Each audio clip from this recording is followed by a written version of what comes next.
বাংলাদেশিদের চাহিদা অনুযায়ী অথবা স্বাভাবিক মেডিকেল ভিসা দিচ্ছে না ভারত। এমন পরিস্থিতিতে এগিয়ে এসেছে চীন। দেশটি একই ধরনের সুবিধার প্রস্তাব দিচ্ছে।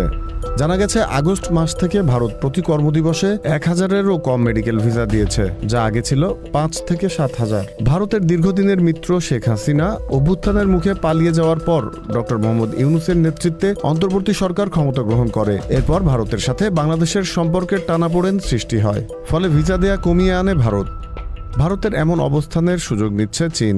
মেডিকেল ট্যুরিজমের বাজারের সম্ভাবনা দেখতে চলতি মাসেই একদল বাংলাদেশি চিকিৎসার জন্য চীনের দক্ষিণ পশ্চিমাঞ্চলীয় প্রদেশ ইউনান সফর করেছেন। চীন ঢাকায় একটি ফ্রেন্ডশিপ হাসপাতাল চালু ও চিকিৎসার জন্য বাংলাদেশিদের জন্য প্রবেশাধিকার সহজ করার কথা চিন্তা করছে। চীনের পররাষ্ট্র মন্ত্রণালয় জানায়, পারস্পরিক সহযোগিতা আরও গভীর করতে দেশটি বাংলাদেশের সঙ্গে একসঙ্গে কাজ করতে ইচ্ছুক।